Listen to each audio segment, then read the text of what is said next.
In order to make a bat, once again, vector graphics, we're just gonna make a bunch of stuff up. Format, arrange, constrain proportions. I like to make it big, I can shrink it down later. Now style, make it black.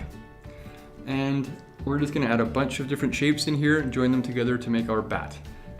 It's easier when you're starting out or working with younger people, younger students, to make one and then just duplicate it and flip it around.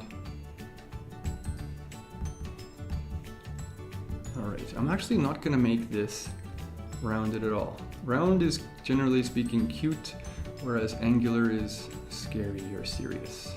So I'm just gonna grab these. You don't see it till you go over it, then you can grab it over and bend it in. Try that black. Not bad, but this is too big now. All right, there we have it. Grab this one, Command D duplicates it, flip horizontal, arrange, flip, drag it over. You can see the lines will tell you when it's all lined up. Oh, that's nice. Again, Command A grabs everything, Command Option G groups it. Next thing we need are some scary eyes. Okay, so tap, tap, tap, tap, and then close it, round it out, round it out, even round it out more than that here. Make as spooky as you like. I'm gonna go with yellow, I think. Piercing yellow eyes. Go on the color wheel, get yellow, but we don't need line. Well, we could leave the line actually on this because it has a black background, but we're not gonna bother.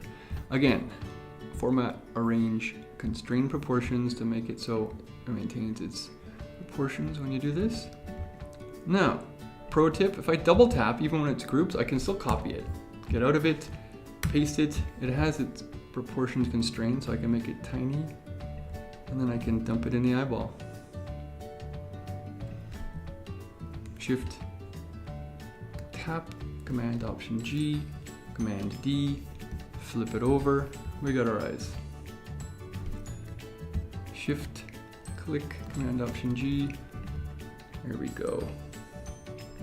Now Command A to grab it all, Command Option G to group it all. Okay, so now let's move on to our next tutorial, how to animate using Magic Move.